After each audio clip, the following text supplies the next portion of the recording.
given Gazans to leave the north of Gaza. Just talk us through the developments as they've been coming in over the last few hours.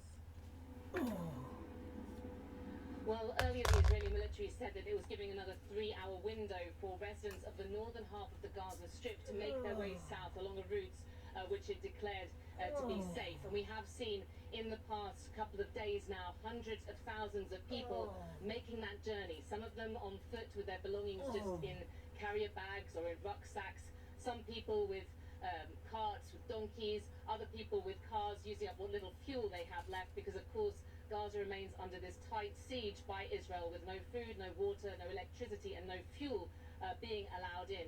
Now there is growing concern about the humanitarian situation, particularly in the south of the Strip, where you have all of these people really in makeshift shelters, in UN schools, places like that. They're extremely crowded, and with no aid getting in, there's really very limited means for the very limited number of emergency workers in the Gaza Strip to be able to help them. Another complication here is the lack of internet, the lack of people with working phones, so communication becomes more and more difficult. We know that the World Health Organization has been raising awareness of these 20 hospitals in the northern half of the Gaza Strip, where it said that the evacuation order given by Israel was really tantamount to a death sentence. There are very sick and injured people there, and at the moment there are still babies in incubators, things like that, and they're asking how are these people supposed to be moved. This is all complicating, of course, Israel's plans for a ground offensive. It wants as many people to leave the north of the Gaza Strip, particularly Gaza City, which we expect to be a real focus. It wants that area cleared as much as possible before it goes in, saying it's going to tackle both the Hamas military and governing capabilities. And what has Israel been saying too? There's clearly sorry about the pain my body's going through. To provide safe passage. Sorry about my morning groaning. President Biden talking about an obligation to provide safety for civilians, and as you say, the World Health Don't know what's happening to my body right now. Condemning these calls for hospital patients to have to move. What is Israel saying in its defense? Well, Israel is saying that it is Hamas's responsibility as the government in Gaza to help people move. Hamas has been telling people not to leave their homes. And when I asked the Israeli military spokesman about this, he told me that really Hamas had got cars, Hamas had got vehicles that it could move people, and that really it should get involved here.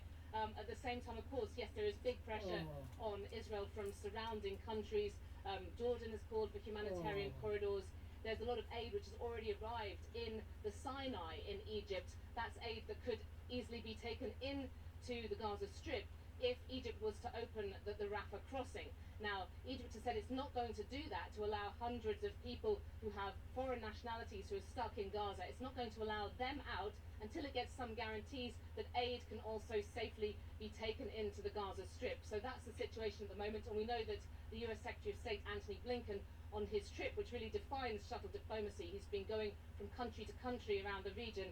That's one of the big efforts that he's involved in, is trying to get the Rafah crossing open. Also, you mentioned earlier about Hezbollah in the north. There's real concern there in the north of Israel about what could happen with new firing by both sides, and really a lot of concern that this conflict could spread more widely in the region. That's something that Antony Blinken has been talking to different regional actors about as well, trying to get them to put some pressure on the different players where they have some influence. And in the last few hours, at least one Israeli has been killed, and a couple of civilians also have been injured, we understand, by anti-tank missiles. But at the moment, Hezbollah is not using its longer-range missiles. If it gets involved, that is going to really change this, because it is a very powerful force with a huge arsenal of longer-range weapons. Okay, thank you very much. You'll land now for us there in Jerusalem. Here now from our correspondent Nick Peake. He spoke to us earlier from Ashkelon in southern Israel. Yes, this is Ashkelon, which is about 7 miles from Gaza, where this morning we've had quite a lot of activity in the air, actually. There's been the distinctive buzz of Israeli drones, but also the fighter pilots are going overhead. And what they've been doing is they've been flying over us, and then a few seconds later we've heard large booms. Bearing in mind we are 7 miles away, these have echoed around this part of southern Israel. So that's the situation on the ground here.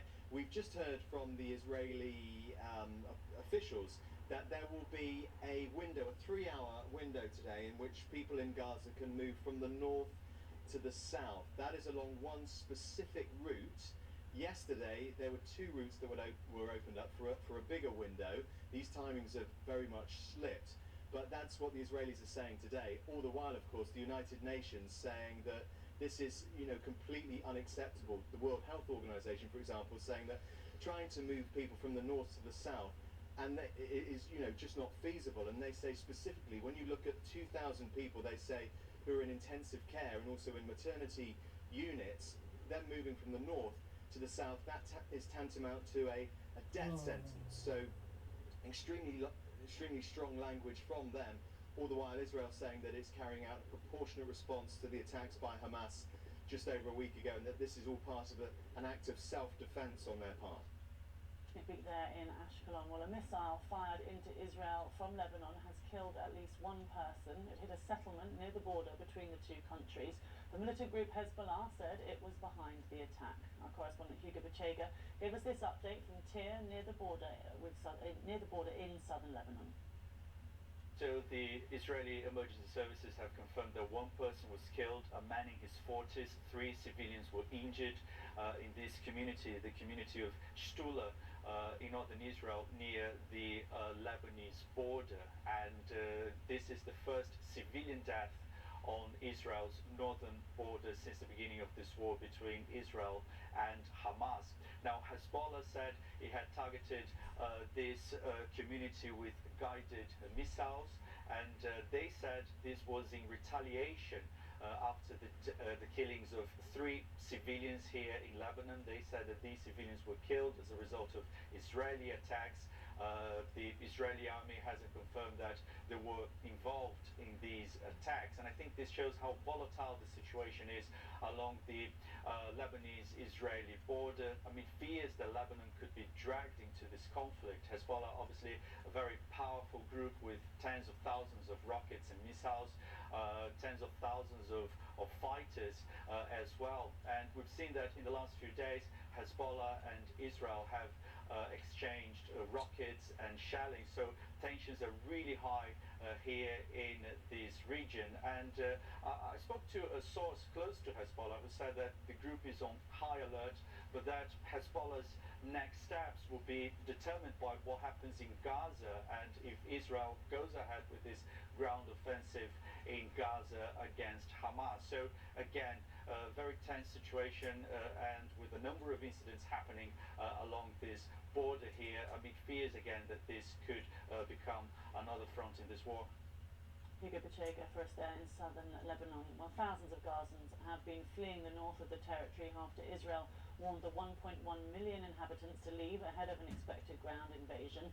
The World Health Organization has condemned the evacuation order and says forcing hospital patients to relocate would be a death sentence.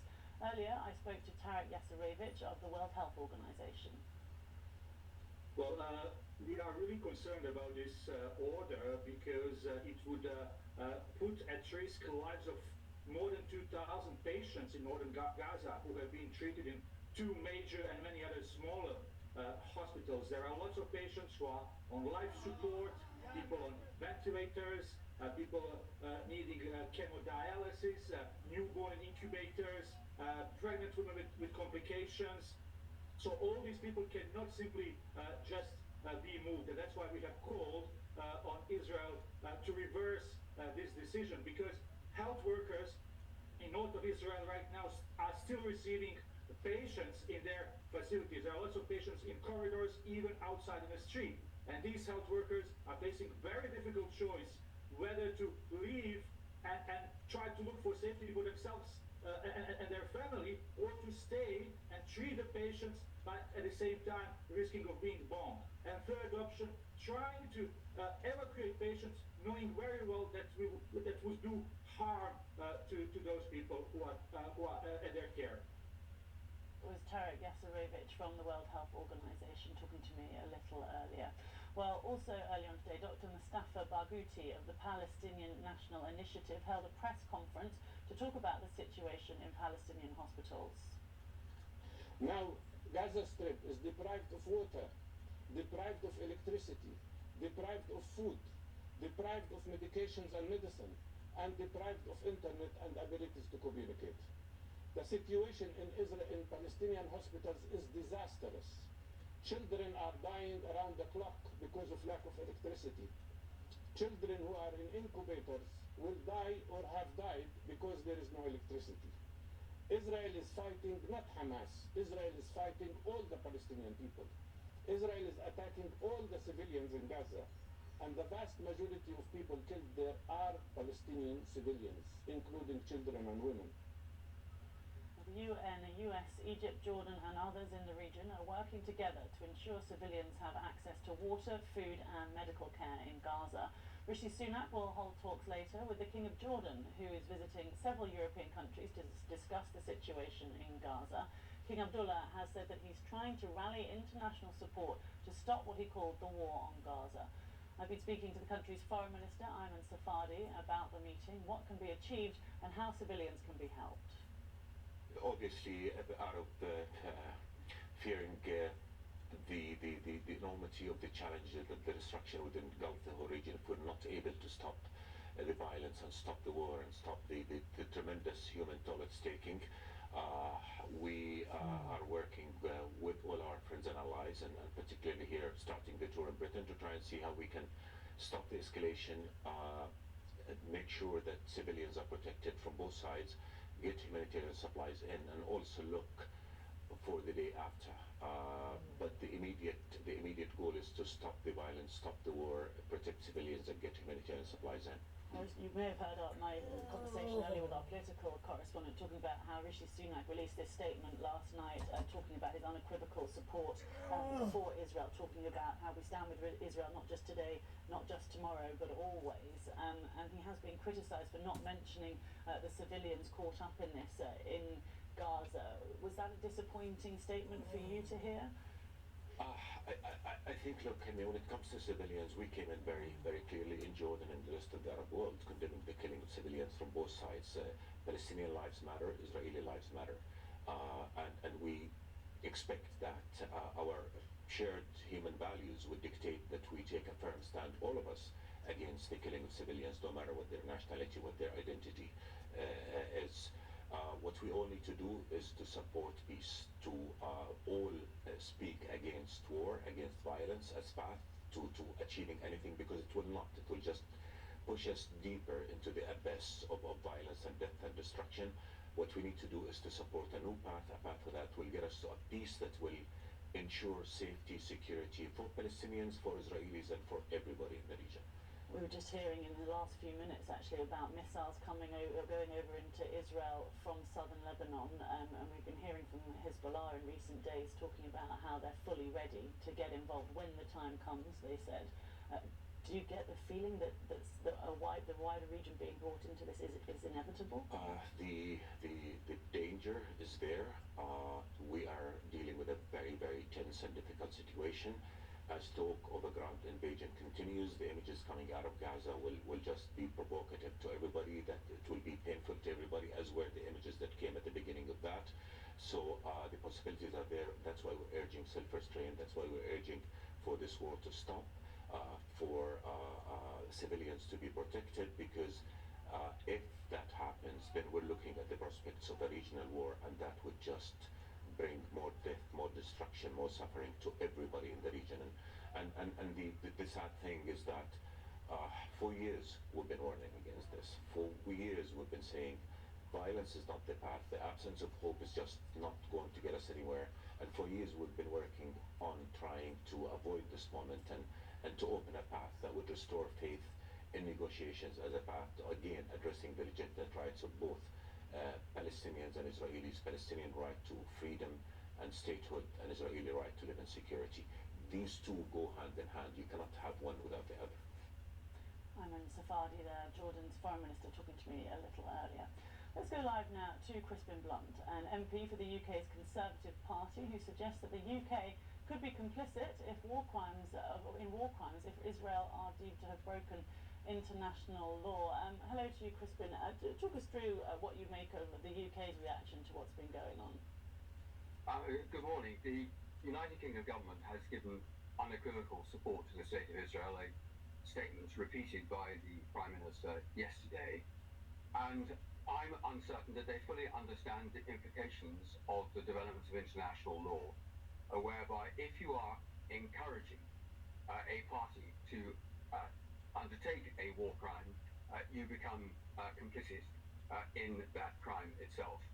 And it's absolutely clear now that what is happening in Gaza does amount to a war crime because it is disproportionate and does not distinguish the targets it is taking out. Hence the terrible number of children that have been killed and what we've just heard from the World Health Organization and the concerns about the effect of the transfer on the hospitals. But you will know that they... A forced transfer of 1.2 million people is an absolute crime under the laws of war. You are simply not allowed to do it, as indeed is the collective punishment of the people of Gaza with a siege and the imposition of no food and no water and no electricity. You will know that Israel says that it is not breaking international law. It says that it's giving warnings ahead of its bombardments. It says it's not attacking civilians, and in fact it's blaming Hamas for putting people in harm's way and talking about using human shields. You will know that many countries, not just the UK, around the world are saying that Israel has a right to defend itself, and that's what it's doing. Israel does have a right to defend itself, but it only has a right to defend itself within the laws of war. And what distinguishes democracies from terrorists like Hamas is that we are restrained by the law. And it's terribly important that Israel's partners press this point upon her, because it won't do anybody any good if the next scenes we see are the consequences of no water, no food, forced transfer being played out on our television screens. Well, Israel's argument is that it's up to Hamas to move people out of the area, that they have the vehicles, that they have the fuel and the capability to move people out of the area. It is why the forced transfer of people and their displacement is both a war crime and a crime against humanity. It is forbidden in absolute terms under the Geneva Conventions. The Geneva Conventions were written in the wake of the Second World War, and they've been developed since through the laws underpinning the International Criminal Court and the Rome Statute, and it is Article 25 of the Rome Statute, which makes clear that powers and people who aid and encourage the committing of a war crime are then committing an offence themselves. And it is only the law now that is going to protect the people of Gaza from an appalling atrocity. Yeah. And it's absolutely vital that people face up to their legal responsibilities. Let me just play you a little bit of what James Cleverly, the Foreign Secretary, has been saying on the BBC today. He's been talking about this situation and saying that this doesn't breach international law. The UK government is absolutely committed to the adherence of international human law, and when we see breaches of that, we raise that, including with Israel. Now, the point... Are you saying you haven't seen breaches thus far? The point is, the clear difference is from statements coming from Israel saying that they respect and will abide by international humanitarian law, and Hamas, on the other hand, who are specifically targeting civilians, specifically putting Palestinian civilians in harm's way, hiding their terrorist infrastructure in amongst civilian infrastructure, and the distinction is clear. What do you say to that, him saying about Hamas fighters hiding among the population of Gaza? You cannot compare one and the other. The state of Israel's response has to be proportionate, distinct, with precaution and humanity at its heart. That is a requirement of international law. It is crystal clear that the siege of Gaza, where Israel has imposed a total blockade, cutting off electricity, water, food supplies, and preventing the access of humanitarian aid, this is forbidden under international humanitarian law. It amounts to war crimes and crimes against humanity. You are not allowed to collectively punish a whole population. And I say to my friend James, and to the Prime Minister, and to the Attorney General, and to all others in the government, for goodness sake, please get legal advice on your responsibilities, because the terms of international law are very clear. And if we don't avert this catastrophe, we're going to find ourselves complicit and partly responsible for it. Just in terms of what James Cleverly's been saying today, he's been saying what we just played you that little bit of there, but he's also said that he has been urging Israel to minimise civilian casualties, that they are urging restraint from Israel. It's not as though we haven't played this game before. We've been around this circuit. We know what is going to happen. And we're going to have to do a bit more than privately urge Israel. It has got to be laid out that you are not allowed to break the law if you are a democracy. That's what distinguishes us from terrorist administrations like Hamas, who were then behind this appalling atrocity a week ago. We are bound by the rules of law, and we must abide by them, or there is nothing left. And right now, there is nothing left for the people of Gaza except the operation of the law. Right. And there's a route out of this, through a ceasefire, through getting aid in, and still Hamas and its fighters will be held accountable at some point. Okay, well, thank you very much for talking to us, Crispin Blunt, Conservative MP there. Thank you. Let me bring in Justin Crump, military analyst and CEO of Civil Line. Just to pick up on that point about a possible ceasefire, I mean, we're seeing images all the time at the moment of Israeli tanks amassing on the border. A possible ceasefire feels a long way off, doesn't it? I think very far off for Israel. I mean, this could all stop very quickly, of course, if the population of Gaza or Hamas itself decide to surrender, hand back the hostages, and cease its operations. I think we all know that's incredibly unlikely to happen. And the population of Gaza, I mean, protesting against Hamas actually a few weeks ago, and one of the potential motives for the action by the group was the fact they were losing their control of Gaza, so certainly not universally popular. And of course they rather cynically effectively martyred the population of Gaza as part of this operation in order to achieve their ends. I mean, this is what they hope to happen. They want to exploit this situation. And that's certainly one of the things that puts Israel in a very difficult position. They can't ignore what's happened.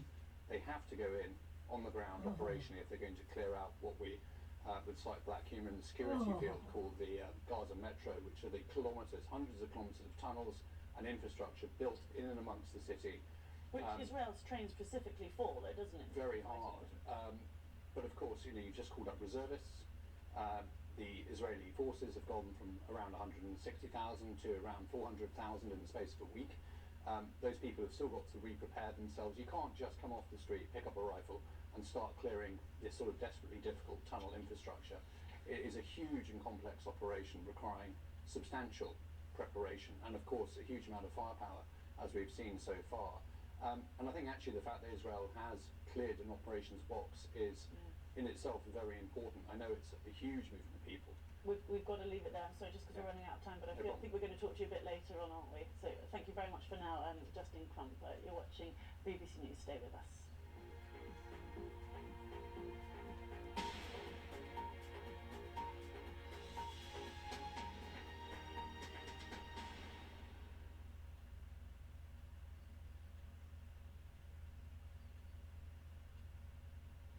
When the world of business is constantly changing, you need to stay ahead. So what about AI to generate new possibilities? Machine learning to predict what customers will like. Or expand your business by forecasting delivery routes with real-time data. With the most experience in the cloud, imagine how AWS can transform your business.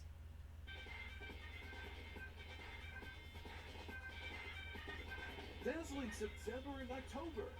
The 31st Macau International Fireworks Display Contest. Teams from Australia, Switzerland, Austria, Russia, the Philippines, Japan, China, Portugal, the UK, and Germany will light up the skies. Enjoy the glitz and glamour of fireworks in Macau.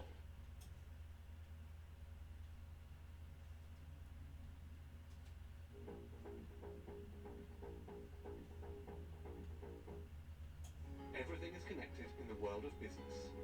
Find out what it means for you. Go online at bbc.com/business to get the latest news wherever you are. Business on BBC News. Make the connection.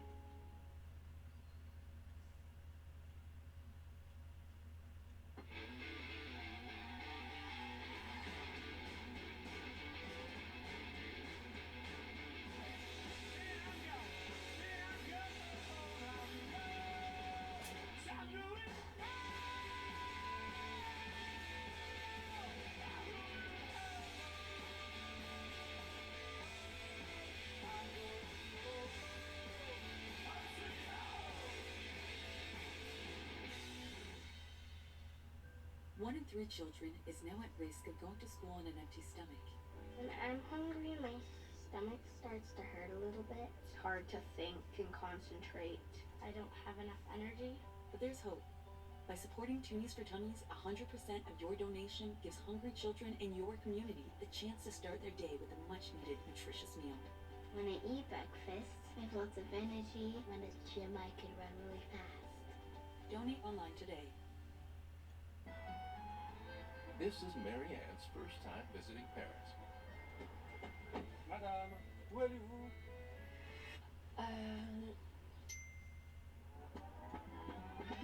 Before Mary Ann packed her bags, before she attempted her first sentence in French, before she completed her first 15-minute lesson, yes, she downloaded Babbel. Babbel helped unlock her lifelong dream of learning French. She started speaking in just 3 weeks. So when it came time to tell the cab driver to take her to the Hotel Pierre, J'aimerais aller à l'Hôtel Pierre. Oh, c'est très bien. J'espère que votre voyage s'est bien passé. 150 language experts and educators designed Babbel to be the most efficient and effective way to learn a new language. Babbel focuses on natural conversation. You'll remember what you learn, and you can speak and pronounce with confidence. Start speaking a new language in 3 weeks. Start learning today at Babbel.com.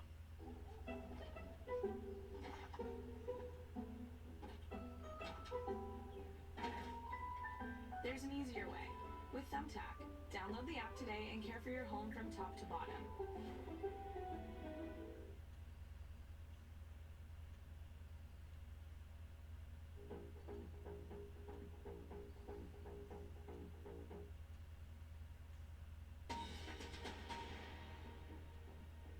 This is BBC News, the headlines. Israel is massing troops near Gaza as it prepares for the next phase of its military operation to, quote, wipe out Hamas. The operation is in retaliation for Hamas attacks on Israeli communities last week. Thousands of people continue to flee North Gaza following Israeli evacuation orders. The UN estimates nearly 1 million Palestinians there have now been displaced, and the Palestinian Health Authority says more than 2,000 people have been killed in Israeli airstrikes. The World Health Organization has condemned Israel's order for the evacuation of 22 hospitals in northern Gaza ahead of an expected ground offensive against Hamas. They said forcing more than 2,000 patients, including those in intensive care and newborns in incubators, to relocate to southern Gaza is like a death sentence. The Foreign Office is telling British nationals in Gaza to prepare in case the Rafah border crossing into Egypt is opened. The crossing in the south of Gaza is currently the only route out of the territory, with Hamas controlling who can pass through.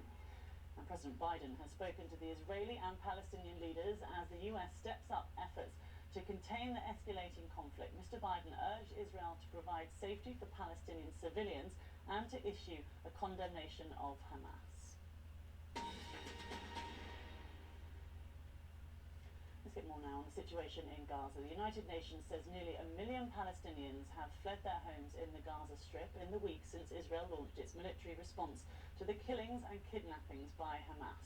The entire enclave has been hit by Israeli strikes from Gaza City in the north to Rafah in the south. The border crossing there with Egypt has remained shut since the Hamas attacks last weekend. Crowds of Palestinians and foreign nationals have been gathering at the crossing after news that an evacuation route may temporarily open. Well, let's go back to my guest here in the studio with me, Justin Crump, military analyst and CEO of Sibylline, and we were just talking about this imminent ground offensive and talking about the skills that the Israeli soldiers have in terms of these tunnels that Hamas, a huge network of tunnels that Hamas, and the fighting. And urban warfare is particularly difficult, isn't it? Particularly when you're an army with a lot of tanks, and tanks have difficulties, don't they, in urban warfare? They do. They have advantages too, but it's not the best terrain to be a tank commander in. But they're very important for the security, especially as you move in towards the urban areas and in the perimeter of the urban operations. So I think there's a view slightly that people think Israel's amassed all these troops, they're going to rush into Gaza. This will be a very long, slow and deliberate operation by the Israelis. And the larger the operation, actually, the more time it takes to prepare, the slower things move on the ground. So that's why we're seeing this waiting period. And of course, Israel using this time to say to people, get away from the operational area. Get away from northern Gaza. This is where we're going in to root out Hamas. As we said, they're going to have to fight through tunnels, bunkers, immensely complicated terrain. A lot of that's going to be infantry fighting and infantry-led. They want to make sure they're fully ready for that. And it is unfortunately incredibly violent. Well, and a lot of people are unable to move. We've been hearing from the WHO today talking about how this is potentially a death sentence for telling people in hospitals or incubators and the like to move. They can't. It is extraordinarily difficult, but I would say it's actually the first time I think Israel has very clearly said, clear an area, because this is where we'll be operating. In previous incursions, they've operated in that area without warning. So it is a step forward, and I think that does reflect the calls to the international community and also reflects the sheer scale of what they're doing. But of course it is unrealistic. 2,000 people have died already in Gaza in the past week, and moving a million people. And also, where do they have to go? This is the issue, because Gaza is so densely populated already. The south can't cope either. No, Khan Yunis overwhelmed, I think, already in the southern two-thirds of the strip. And the unfortunate reality is, the people of Gaza are caught between the sort of hammer of the Israeli operation that's incoming and the anvil of Hamas who've put them there. And certainly there is some evidence that Hamas are not making the evacuation easy, because again, Hamas's intent with this operation to some extent was to martyr the population of Gaza to force the Arab world and others to come to the rescue to an extent. They wish to isolate Israel on the world stage, and that's something the Israelis have to consider in this. They're playing into Hamas's hands if they don't do everything they reasonably can to minimise the risk to civilians, but they also need to clear out this extensive urban network. 30,000 fighters, tunnels, the missiles are being launched daily against Israel from hidden positions, and years worth of construction that's taking place underneath Gaza. So you have hugely competing military priorities for them. I suppose the problem, the question I suppose is where will this end? Israel is saying that it wants to wipe out Hamas. Is that even feasible? And will it stop if anything other than that is achieved? Well, and this is a great question. Of course, Hamas itself also said we're launching our operation they've called Al-Aqsa Flood, referring to the whole third holy place of Islam in Jerusalem. Obviously a wider rallying cry with that in order to end this once and for all as well. So both sides have basically said we are ending this. It's entirely unrealistic, I think, that either side can totally end this, and it remains to be seen if Israel will stick to that intent to completely clear out Hamas, let alone the implications of this action on future generations would require clearing through the entire Gaza Strip, sifting the entire human population. That's almost an impossible undertaking. And even if it did, new groups would pop up, wouldn't they, in terms of body, a new body, a different group with a different name. In terms of an end to this, do you see one? This is the cycle. Someone said, when did it start? You can go back to arguably the formation of the State of Israel, but even that's oversimplistic, and that was 75 years ago. Yeah. And just very quickly before you go, I was just talking to Crispin Blunt, the Conservative MP there, about the UK government and its involvement in this, and it perhaps not doing enough to call for restraint from Israel. He went a lot further. What did you make of what he was saying? I think there's a valuable point that democracies, especially if we're to stand for anything in the world, have to hold ourselves to a higher standard, and I think that's entirely right. The brutal reality of dealing with these situations on the ground is incredibly difficult for commanders, for politicians, for policymakers, decision makers. And as you just said, it's easy to state an intent of we will destroy this group and prevent this from happening again. It's practically impossible to do. So how do you take all of those competing priorities and the need to try and do the best you can for civilians in highly kinetic, as we call it, armed conflict, where there's a huge amount of destruction taking place to achieve the military ends. And this is the real complication of war in this century. We've seen it again and again, and I'm afraid, sadly, it's something we're going to see a lot more of, I suspect, in the coming decades. So it's good that we stand for something, but very, very difficult for those on the ground trying to implement those norms and standards as best they can in these immensely testing military situations. Okay, thank you very much for coming to talk to us, Justin from the military analyst. Thank you. Well, the UN, US, Egypt, Jordan and others in the region are working together to ensure civilians have access to water, food and medical care in Gaza. Rishi Sunak will hold talks later with the King of Jordan, who's visiting several European countries to discuss the situation in Gaza. King Abdullah said he's trying to rally international support to stop what he called the war on Gaza. I've been speaking to the country's Foreign Minister, Ayman Safadi, about the meeting, what can be achieved and how civilians can be helped.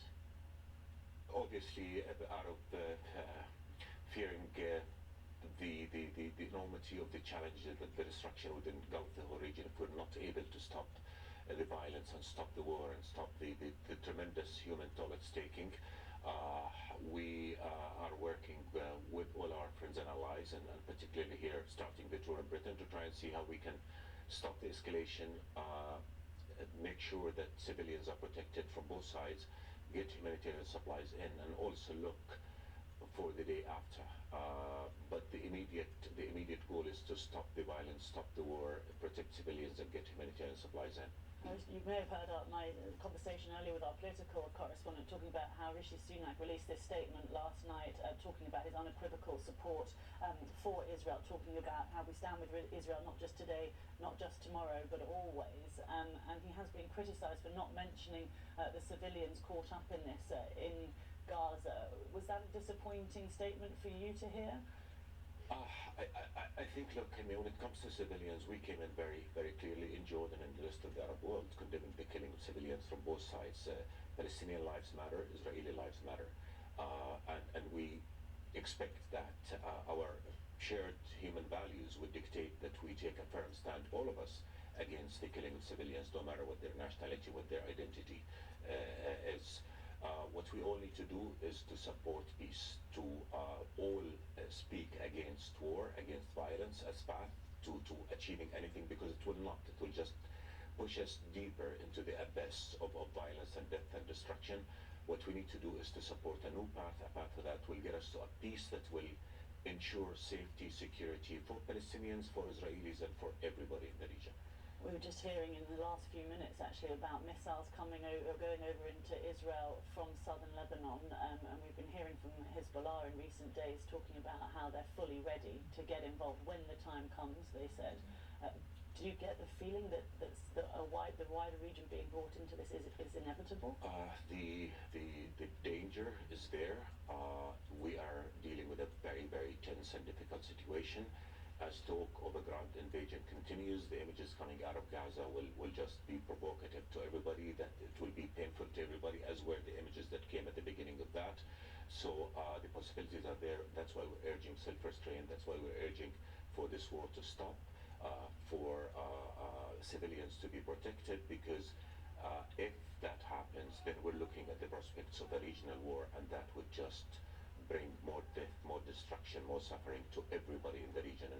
And the sad thing is that for years we've been warning against this. For years we've been saying violence is not the path, the absence of hope is just not going to get us anywhere.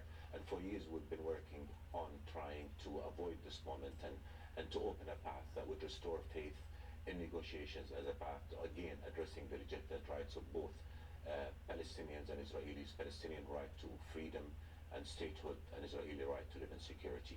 These two go hand in hand. You cannot have one without the other. Should we talk about the humanitarian corridors and what progress has been made on that, if any, I suppose? I mean, the clear area that people are focusing on is the border with Gaza, with Egypt, which remains closed, doesn't it, even for aid organisations going in or out. Has any progress been made in the negotiations there? Unfortunately, till early this morning, no. Israel is refusing to allow humanitarian supplies into Gaza, and this is just unacceptable by any standard.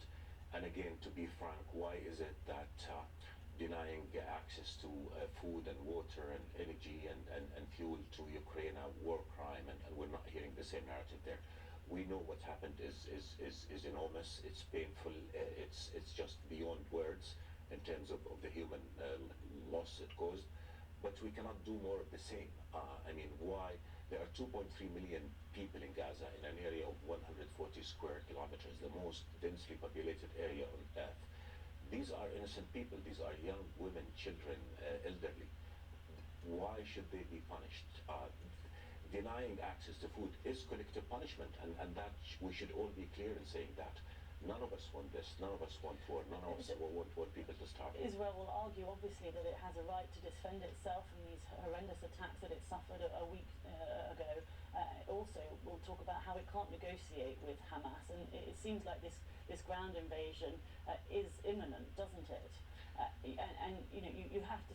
Israel has to take action, doesn't it? It has to be seen to deal with its situation, and it needs to restore security for its people, doesn't it? Look, we're very clear. Let me be clear on that. We are for the security of Israelis and Palestinians. Again, Palestinians, Israelis, both human people, human beings, both deserve equal measures of security and protection. So that's a given. None of us would argue the other way. We will not be humans if we don't do that.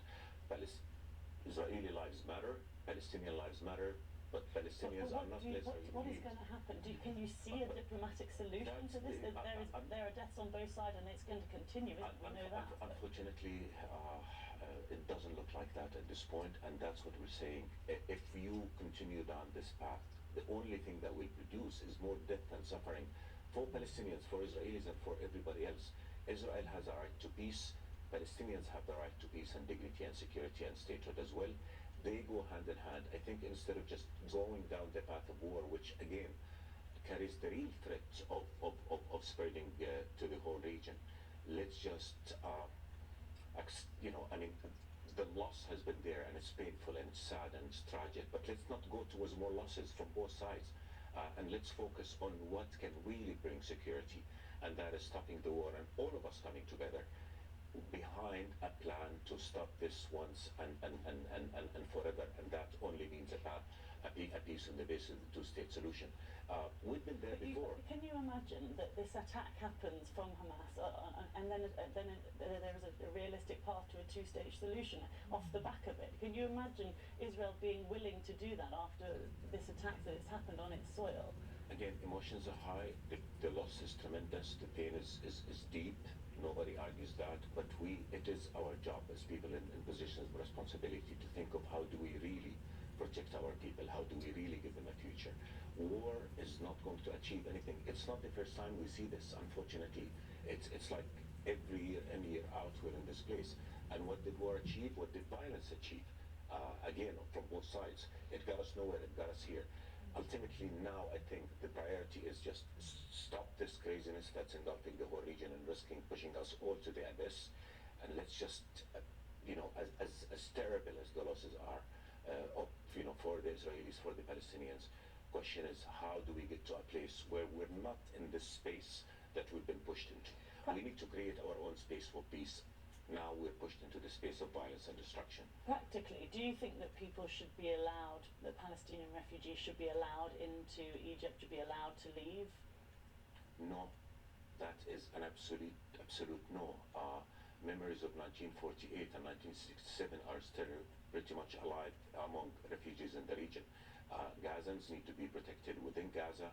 We will never accept population displacement or transfer. And that destruction has to stop. But you cannot transfer the crisis into the region, because any talk of population transfer, population displacement is just going to take this conflict into a totally new dimension, and that's dangerous. You have 2 million Palestinian refugees in Jordan. 2.6 are registered with UNRWA as refugees, and for us, we will never accept that any Palestinian is being pushed out of their country. The answer is, again, we have to look beyond this very difficult and very painful moment as what can be done to make sure that this is not going to hit us again, as the history of the region has been.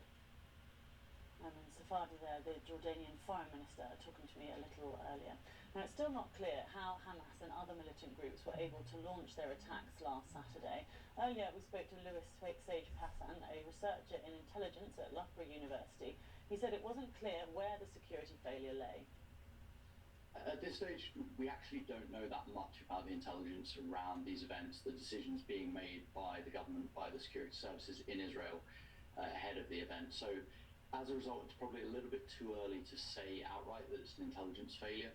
But there are some signs that there were some sort of signs ahead of this attack that the security services were gathering. They were trying to make a decision the night before. So that does hint that they had some sort of signals that potentially something was coming and they didn't necessarily know how to react to it. At this stage, it's quite difficult to say exactly what happened because of that scarcity of information. Generally, intelligence failures, they have four possibilities. It's either a failure to collect, meaning that they didn't find any intelligence, they weren't able to gather anything. A failure to analyze correctly, which is they've collected the intelligence, but they don't necessarily know what to make of it. Then there's also the possibility it's a policy failure, that they have collected the intelligence, they've analysed it correctly, they've not been able to act on it correctly. And then finally, there's also the possibility that the intelligence services did everything right, but that this was simply a counterintelligence success by Hamas, that they were able to run counterintelligence so tightly that the Israelis had no possibility to collect on it. So until we know more, it's quite early and quite difficult to say exactly what has happened here. Gaza Strip is one of the most heavily surveilled places on Earth. The intelligence services of Israel, as you mentioned, are fairly robust. They've got a very professional reputation. The challenge here is that Hamas may not have shared this information widely ahead of the attack. They may have operated in a kind of cell structure, and that makes it very challenging for even if they were able to get, say, a human source inside Hamas to gain access to these plans and know what's going on.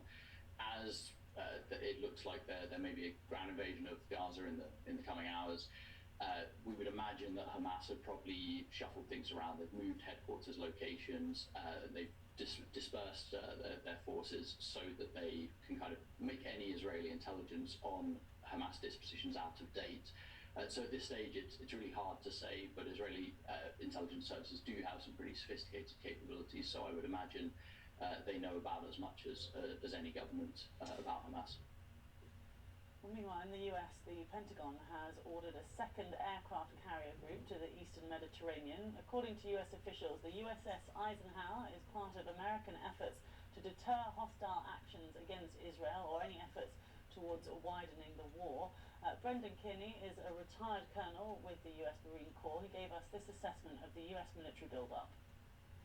I think they're all prudent moves. The United States was fortunate enough to have the Gerald Ford carrier battle group already in the Med when all this sadly started here over a week ago. It's still going to take 8 to 10 days for this new carrier battle group to get there. And it's also going to take about the same amount of time for a Marine amphibious ready group to come from the Persian Gulf, sail up through the Suez to also get to the Eastern Med. And they will join U.S. Air Force aircraft that have already been pre-positioned in the Far East there. So it's a build-up of forces, but it's prudent. It's probably a wise move on the part of the American administration. I think, again, putting the forces over there and putting them in a position where if you have to use them, they are available. I don't think there's any preconceived decision on the part of the United States government to go ahead and get involved in this conflict. We've managed to stay out of most of them over the years when it comes to Israel and these periodic conflicts with the Arab nations and certainly with Hamas and Hezbollah. But if it comes to that, by having these forces there, the United States is going to be able to launch a very, very powerful strike against whether it's Hamas, Hezbollah, obviously sending a message to the group that's in charge of both of them, which is resident in Iran right now. It's Brendan Carney, former colonel from the US Marine Corps. Well, joining me now in the studio is our Middle East regional editor, Mike Thompson, and we'll just see that the Pope is calling now for humanitarian corridors for residents in Gaza. It really feels like the pressure, the international pressure on Israel to create these safe routes out is really continuing. And perhaps Israel is listening too, because it extended the deadline, didn't it, for people to leave the north? Yes, this was the second deadline, a 3-hour extension. There was a 6-hour one yesterday. But still there's been no sign that Israel is prepared to do that, and a lot of attention has therefore shifted south to the border with Egypt. Egypt is so far reported to be saying that it won't allow US or other foreign citizens out of Gaza into Egypt unless aid is allowed to come back the other way. And at the moment we've got the Secretary of State is now flying to Egypt, and he's going to be talking to the Egyptians, who are intermediaries, have been a big intermediary between Israel and Hamas. So it's going to be interesting to see whether he can do any arm twisting and get a change of mind there. And Hamas were stopping people from leaving as well, though, weren't they? Yes, Hamas were, well, people weren't quite sure what their policy was, but they are in a position to do that, and it seemed to make sense that they wouldn't allow many foreigners to leave, particularly Americans to leave with battleships, as we've just been hearing, cruising towards the area, that it might help them to be able to contain these people and keep them where they are. I was talking earlier to the foreign minister for Jordan, and he was saying that he didn't want Palestinian refugees to be able to leave Gaza. I think you heard some of that interview. What did you make of what he said there? There's been this long-standing concern across the region, really, the Arab world, of yet more displacement of Palestinians, and the problem spreading even more widely than it is now. And Egypt is very concerned about having hundreds of thousands of Palestinians cross their border. They've already got roughly 280,000 people from Sudan who fled the war there. And also politically, they're thinking this is perhaps a measure, as they see it, by Israel to push Palestinians out of the area once again, so it's be all part of an Israeli policy that they abhor. There's also been some flare-ups in the West Bank, hasn't there? Yes, indeed. There's been, the UN says, the worst violence in 2 decades there. More than 50 Palestinians have been killed over the last week alone since the Hamas attack. Some of them in clashes with Israeli forces, others from attacks from Israeli settlers, Jewish settlers. And in fact, one village is actually up to the left, around 200 people in a small Bedouin village has gone due to these attacks by Jewish settlers. And then also today, other developments, we've had these clashes across Israel's northern border with Lebanon, haven't we? Indeed so, yes. A missile hit an Israeli settlement across the border. The first death resulting from a missile from Lebanon. There have been exchanges over the last few days going both ways. 3 Lebanese fighters killed yesterday, Hezbollah fighters killed yesterday. And that is a real worry, because Hezbollah is a big force. It has an estimated as many as 150,000 missiles, many times that of Hamas. If they enter this war, then we're in a whole new story. And it has said that it's ready, hasn't it? It has said that it's ready. They're saying that they won't back down, they won't keep out of it just because of requests from the international community. When the time is right, they said they'll go in. Okay, thank you very much, Mike Thompson, our regional editor there. And so many developments all the time at the moment. Do stay with us. There's plenty more on the BBC website, of course, covering everything. These are live shots of Gaza, of Sderot there. So yeah, keep with us here on BBC News for all the latest developments. Thanks for watching.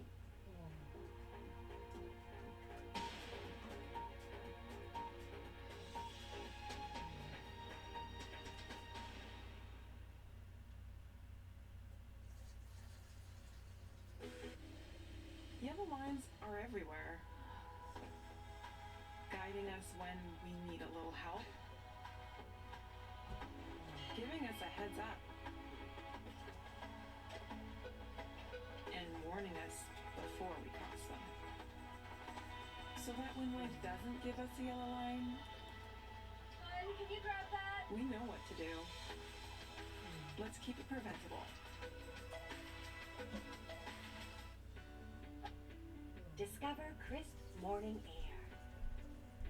Flavors of the Spice Trail. Peaceful places. encounters with nature, and so much more. From forest trails to our urban center, West Coast warmth is ready to welcome you. Leave the cold behind. Now is the perfect time to discover Surrey. This is Mary Ann's first time visiting Paris. Madame, où allez-vous?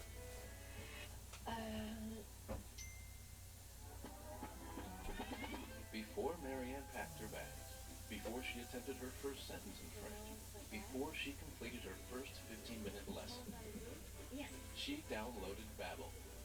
Babbel helped unlock her lifelong dream of learning French. She started speaking in just 3 weeks. So when it came time to tell the cab driver to take her to the Hotel Pierre, J'aimerais aller à l'Hôtel Pierre. Oh, c'est très bien.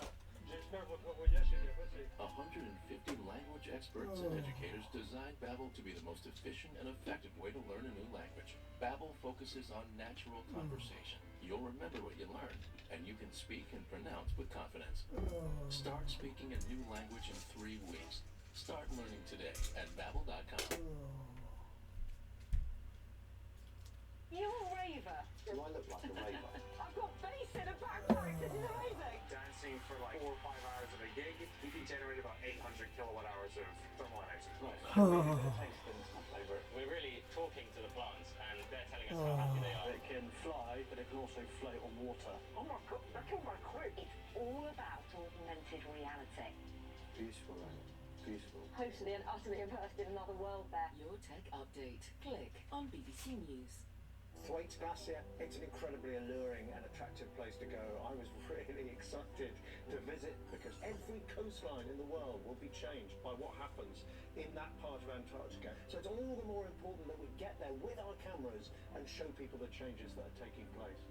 So we've been filming out here for an hour and a half, and this is the result.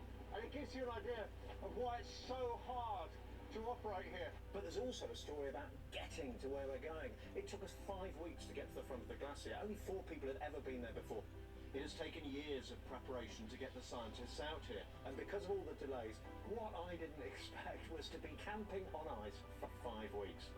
It's shocking, and you know, we should all be upset by what's happening here. This is a really important story. This is something people need to know. And if we can understand it, we can do something about it.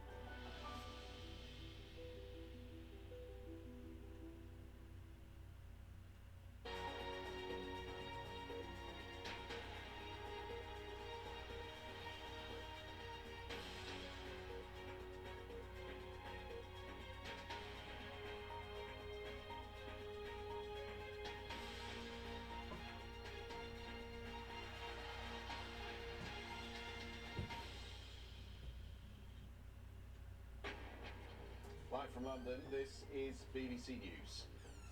Israel's army prepares for a ground offensive in the Gaza Strip, the next phase of its military operation against Hamas. Thousands of Palestinians flee to southern Gaza after Israel warns them to leave the north.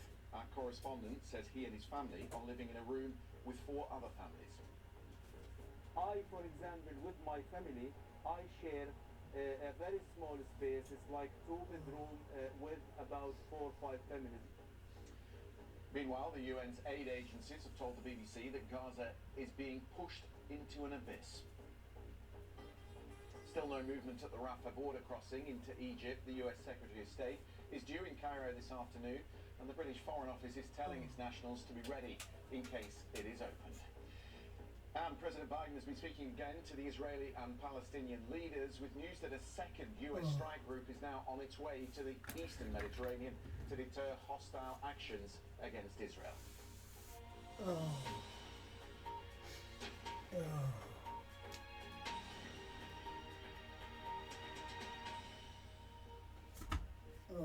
Hello, I'm Christian Fraser. The Israeli army says the time is running out for people in the northern half of Gaza to leave as it builds up its operations across the territory. Thousands of troops are already massed on the southern border with Gaza ahead of the expected ground incursion, which the Israeli government says will be supported from the air and the sea.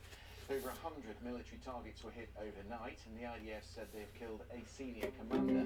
The second squadron of military might is being aimed at that region by America. Another fleet squadron is sailing on its way to strengthen support and say, you third world nations, don't attack. We've got some might out here. You might take a listen here, do what you will, but we're warning you, don't do it. Don't do it. Don't attack on another front. Don't attack Israel on another front.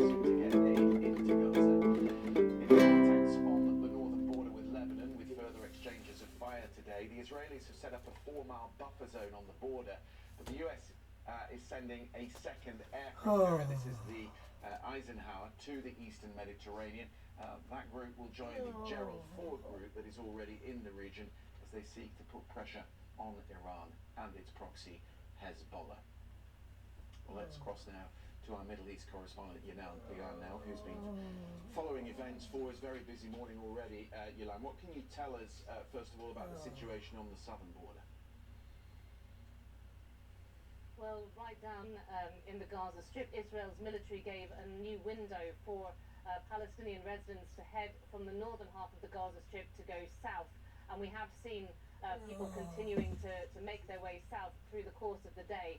Of course, the situation in the south itself remains really desperate, where you have people hiding into makeshift shelters, places like UN schools, things that we've seen in the past, but really this time on a scale that's unprecedented. And at the moment, there is no aid getting into the Gaza Strip, and since at least the middle of the week, there has been no power in the Gaza Strip.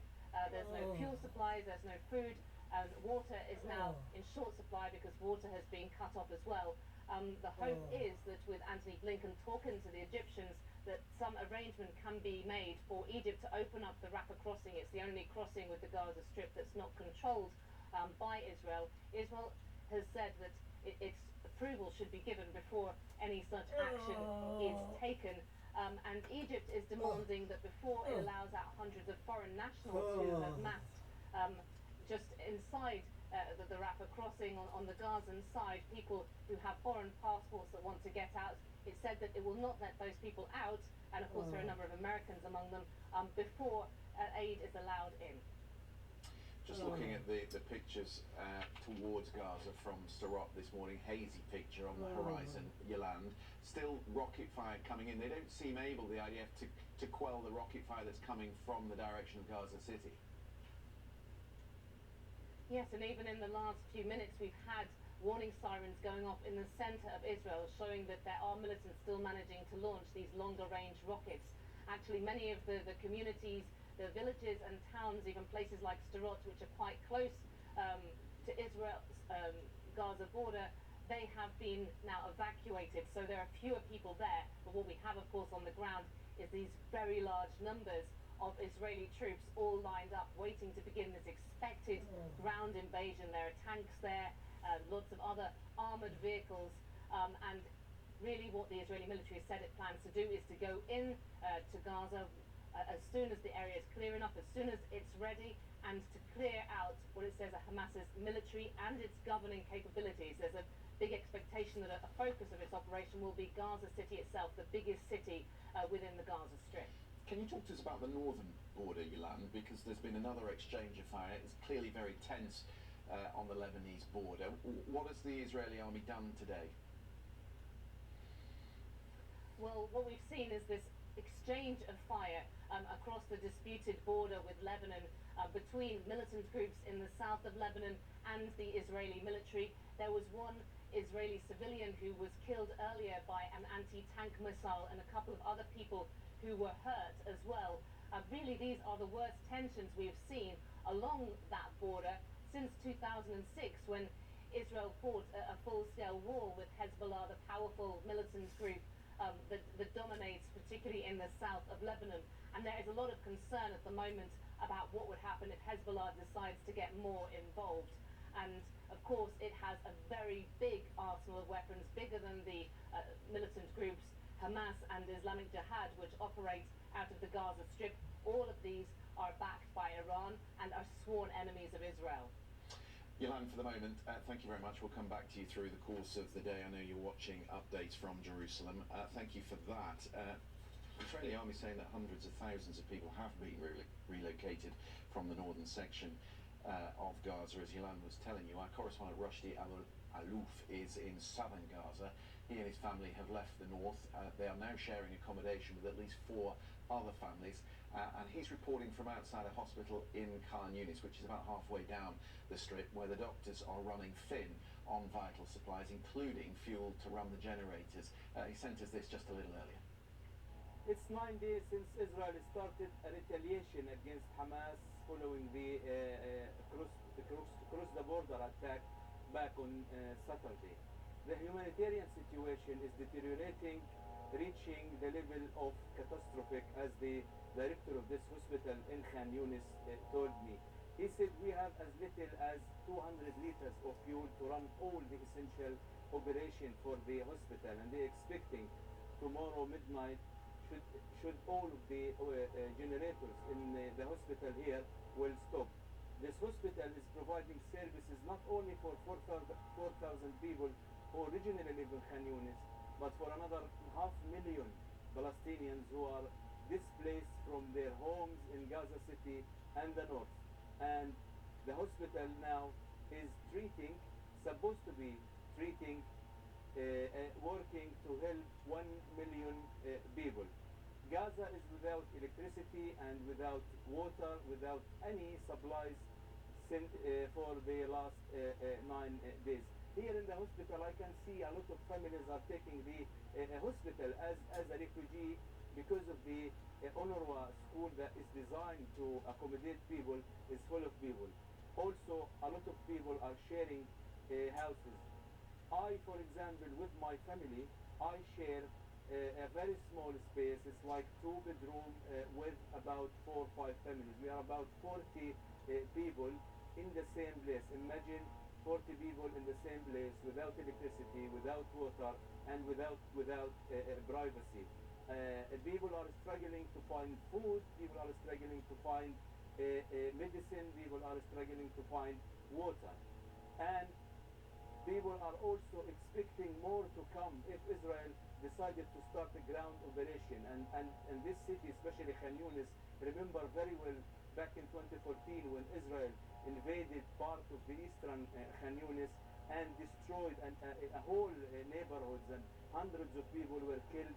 When the tanks are in a very densely populated area like this, the people know how fighting from street to street and from building to building would affect the civilian population here, who are already overwhelmed by all of the disasters that they are living with the shortage of fuel, electricity, water, and everything. Rushdie Alouf, who is outside that hospital that you can see in your pictures there in Khan Yunis.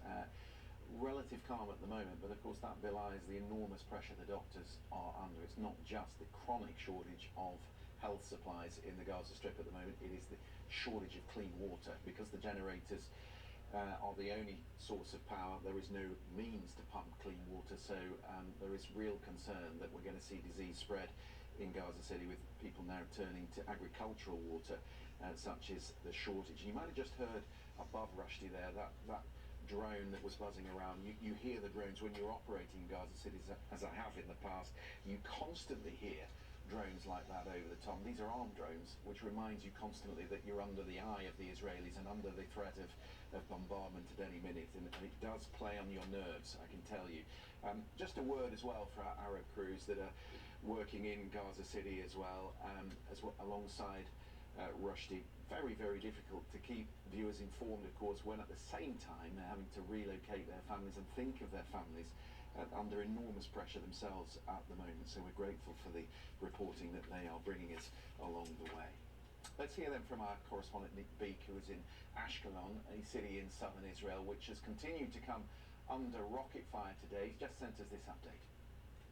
Yes, this is Ashkelon, which is about 7 miles from Gaza, where this morning we've heard quite a lot of activity in the air, actually. There's been the distinctive buzz of Israeli drones, but also the fighter pilots are going overhead. And what they've been doing is they've been flying over us, and then a few seconds later we've heard large booms. Bearing in mind we are 7 miles away, they have echoed around this part of southern Israel. So that's the situation on the ground here. We've just heard from the Israeli officials that there will be a window, a 3-hour window today, in which people in Gaza can move from the north to the south. That is along one specific route. Yesterday there were 2 routes that were opened up for a bigger window. These timings have very much slipped, but that's what the Israelis are saying today. All the while, of course, the United Nations saying that this is, completely unacceptable. The World Health Organization, for example, saying that trying to move people from the north to the south and it is, just not feasible. And they say specifically, when you look at 2,000 people, they say, who are in intensive care and also in maternity units, them moving from the north to the south, that is tantamount to a death sentence. So extremely strong language from them. All the while Israel saying that it's carrying out a proportionate response to the attacks by Hamas just over a week ago, and that this is all part of an act of self-defense on their part. Nick Beat there in Ashkelon. It is, as he says, an enormous effort underway to move so many people from northern Gaza. There's some interesting detail actually on the BBC website if you want to have a look at that, about what we're talking about. If you were to put all these people onto coaches and take them to the south, you'd need 18,000 coaches. They'd stretch toe-to-toe from London to Manchester. It's an enormous evacuation that is underway. It just gives you a perspective of what they're trying to do. Let's talk about that northern border, because Yolande was telling you just how tense it is on the border with Lebanon. At least 1 person killed today, the first civilian killed, in fact, on Israel's northern border in this conflict. The missile hit a settlement near the border between the 2 countries. The militant group Hezbollah said it was behind the attack. Correspondent Hugo Beshega has this update from Tyre, which is near the border in southern Lebanon. So the Israeli emergency services have confirmed that 1 person was killed, a man in his 40s, 3 civilians were injured in this community, the community of Shtula in northern Israel near the Lebanese border. And this is the first civilian death on Israel's northern border since the beginning of this war between Israel and Hamas.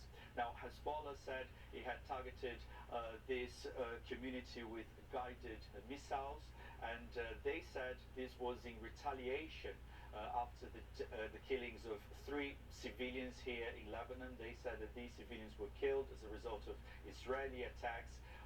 The Israeli army hasn't confirmed that they were involved in these attacks, and I think this shows how volatile the situation is along the Lebanese-Israeli border. Amid fears that Lebanon could be dragged into this conflict, Hezbollah, obviously a very powerful group with tens of thousands of rockets and missiles, tens of thousands of fighters as well. And we've seen that in the last few days, Hezbollah and Israel have exchanged rockets and shelling. So tensions are really high here in this region. And I spoke to a source close to Hezbollah who said that the group is on high alert, but that Hezbollah's next steps will be determined by what happens in Gaza, and if Israel goes ahead with this ground offensive in Gaza against Hamas. So again, a very tense situation, and with a number of incidents happening along this border here, amid fears again that this could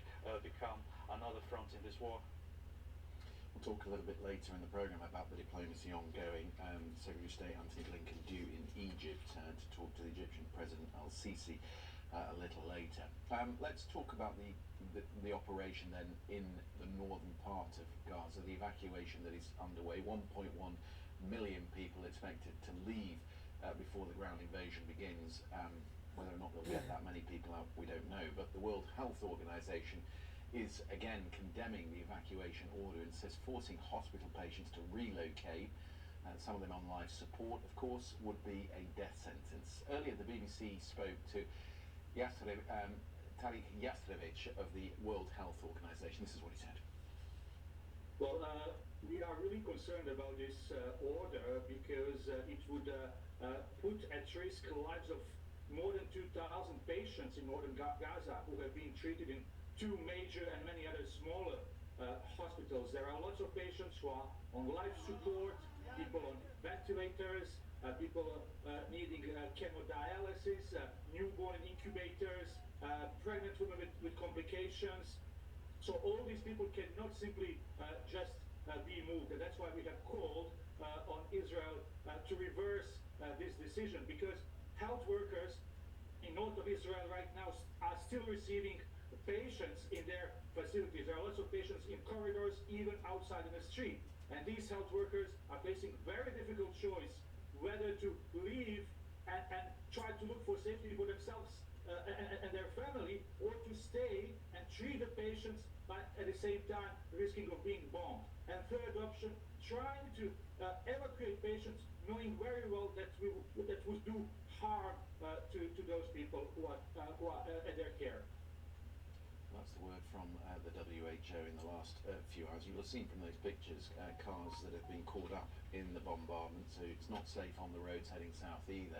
And as the conflict worsens, relatives of those caught up in the fighting are waiting for news. Many parts of Gaza are without electricity, making communication almost impossible for those who live there. Let's speak to Fadi Abu Sidu. He has relatives in Gaza City. He's here in the UK, in Warwick.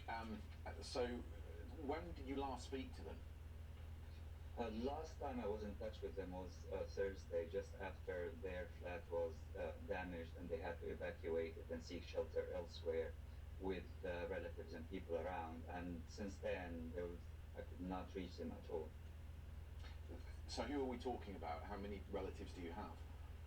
The closest relatives are 4 cousins, and they have families as well. They have children, and at this time, I cannot imagine what they're going through. I only can hope that the reason why they couldn't be in touch with me and I cannot reach them is because of electricity communication issues, and not because they actually got somewhere in hospital or somewhere under a rubble. Considering that they are continuously seeking shelter and will be, as part of the broader population of Gaza, trying to relocate away from harm's way, without electricity, without transport, without fuel, without communication, and considering what's going on and the fear they're going under and living under, I really hope that they will be able to get in touch with me, or I will be able to get in touch with them soon, considering that their lives as they know it have been damaged beyond repair now. Have you ever visited them in Gaza City? I lived in Gaza myself and I worked there for a number of years, and I know the situation there very well, and considering the imminent threat of invasion, I can only imagine that even if they manage to seek shelter and find shelter and be safe at the end of this conflict, if they will go back to their house that has already been damaged, they will go back to a rubbled city with lots of ordnance, unexploded ammunition, destruction. That's if the Israelis, after they go in, will actually leave, because from our experience, once the Israeli army go somewhere, they tend to never leave. You've already talked about the problems with communication. Of course, it's likely, we hope it's the case, that it's just the fact they can't charge their mobile phones. But we should remind people just how difficult it is in a crisis like this to get in touch with anyone on the ground. I presume you've been calling the hospitals, have you, and the local authorities? I've been continuously scanning the media, scanning the statistics reports coming from news agencies, from official governmental health statistics, from Palestinian Authority, from the Israeli news, trying to find if their names have popped up anywhere as part of casualties, injuries, or something else. So far, they haven't popped up anywhere, and I hope that this is good news so far, and not just that because they haven't been found yet. Just thinking about your knowledge of Gaza, if you were in their position and you were going to head for safety, where is it that you would go? Do they have family in the south? Is there a place that they would have in mind if they set off from Gaza City?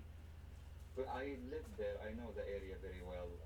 In these circumstances, first of all, it needs to be very clear, there is no safe place, because the bombardment seems to be random, seems to target very large areas and whole neighborhoods, and targets civilian buildings and homes and big buildings.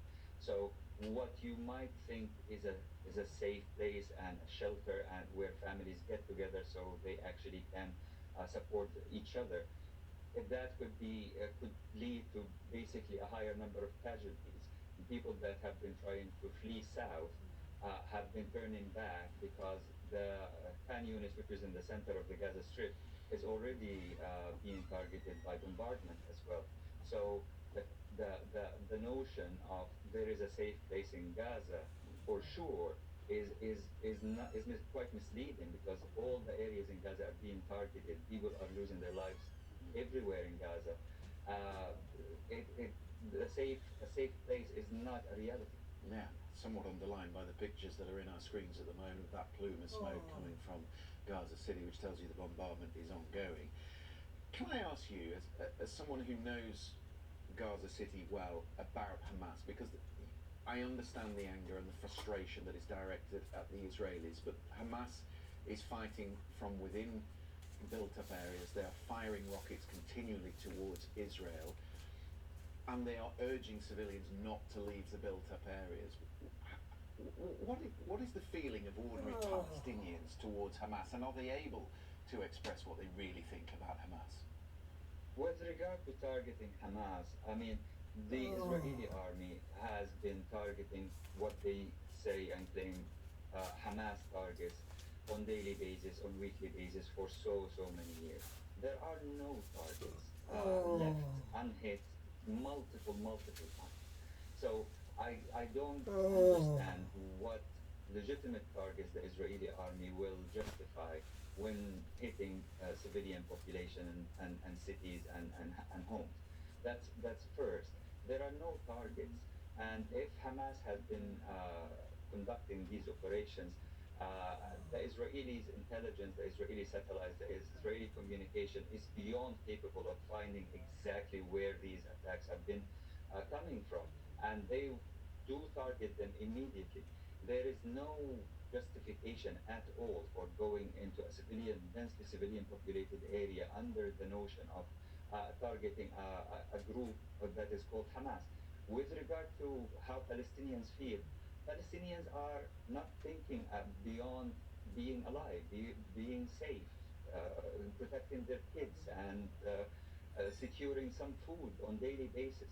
The siege, bombardment prevents people from worrying about anything, seeking or planning anything for their future beyond survival.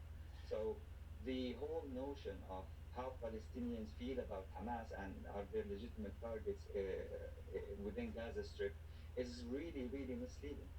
Yeah, I really understand that. We could have a conversation for hours, couldn't we, Fadi, about the history of this conflict and the way that people in Gaza have lived for many years.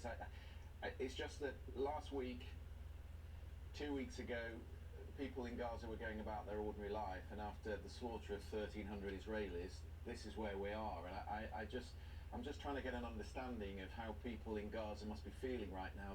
Their lives turned upside down. And yes, there is an Israeli factor to this, but of course there is a Hamas factor to it. They are firing rockets from built-up areas. I don't know about built-up areas being places of attacks on anyone. When I lived there, I didn't see such activities happening. Personally, I'm talking about on my personal account. Now, what have been going on since then, I don't know. The Israelis would know much more about.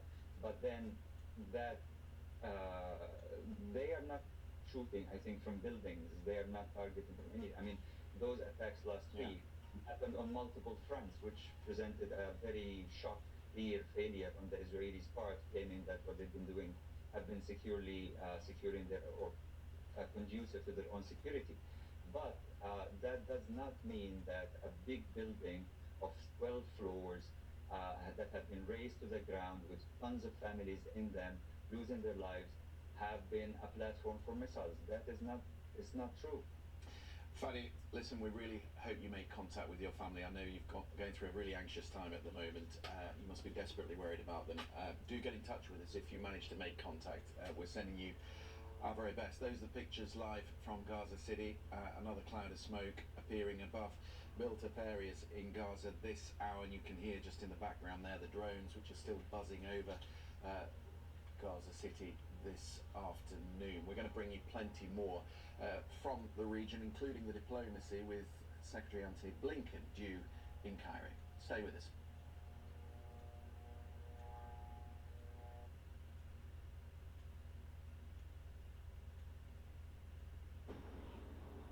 What if my type 2 diabetes takes over? What if all I do isn't enough? Or what if I can do diabetes differently? Now you can with once weekly Mounjaro. Mounjaro helps your body regulate blood sugar, and Mounjaro can help decrease how much food you eat. 3 out of 4 people reached an A1C of less than 7%. Plus, people taking Mounjaro lost up to 25 pounds. Mounjaro is not for people with type 1 diabetes or children. Don't take Mounjaro if you're allergic to it. You or your family have medullary thyroid cancer or multiple endocrine neoplasia syndrome type 2. Stop Mounjaro and call your doctor right away if you have an allergic reaction, a lump or swelling in your neck, severe stomach pain, vision changes, or diabetic retinopathy. Serious side effects may include pancreatitis and gallbladder problems. Taking Mounjaro with sulfonylurea or insulin raises low blood sugar risk. Tell your doctor if you're nursing, pregnant, or plan to be. Side effects include nausea, vomiting, and diarrhea, which can cause dehydration and may worsen kidney problems. I can do diabetes differently with Mounjaro. Ask your doctor about once weekly Mounjaro.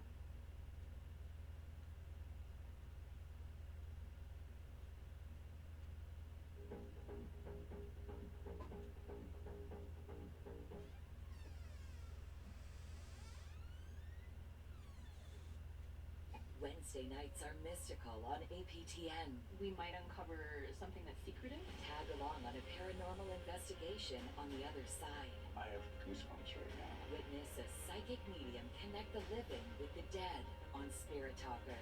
And visit haunted locales across Ontario on Ghost Hunters of the Grand River.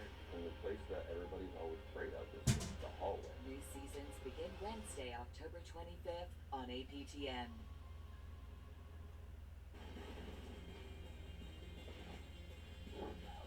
Or expand your business by forecasting delivery routes with real-time data. With the most experience in the cloud, imagine how AWS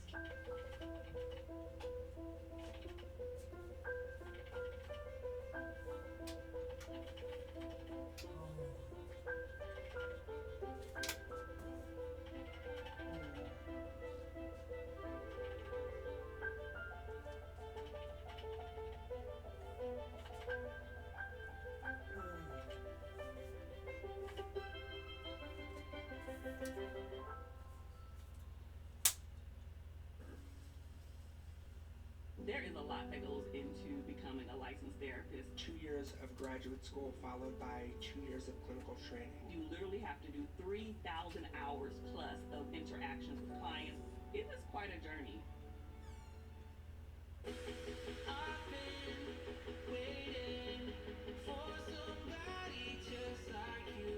Hoping, praying, run away to something new.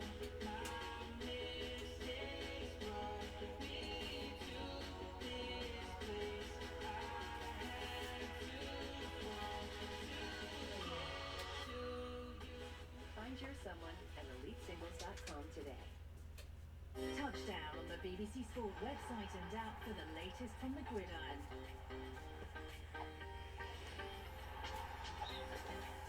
For scores and results from the NFL, go online or download the app now.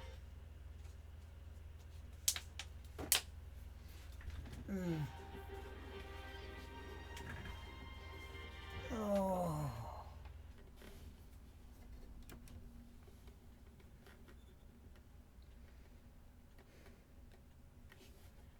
USA sending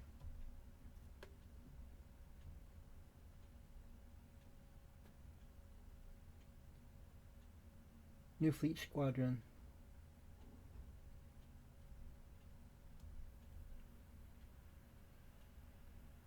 to Israel.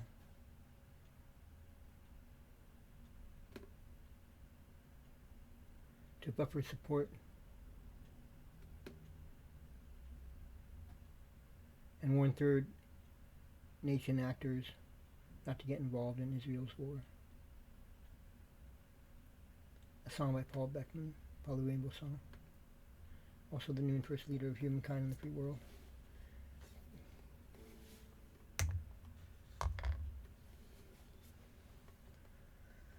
This was created October 15th, 2023.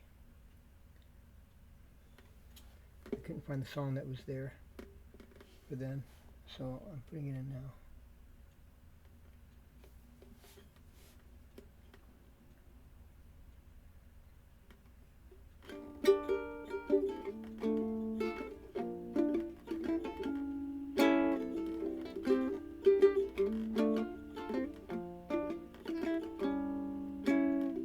Well, the USA is sending a fleet squadron, another after the first one, to buffer support for Israel and to warn third world nations, Arab nations more, not to get involved in Israel's war.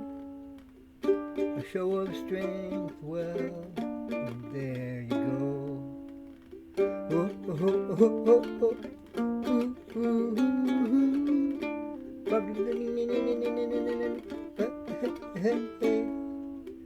yeah, another fleet squadron sent off to that area yonder to buffer support for Israel, to say that the U.S. backs them, and to warn any other nations from trying to start other fronts with Israel.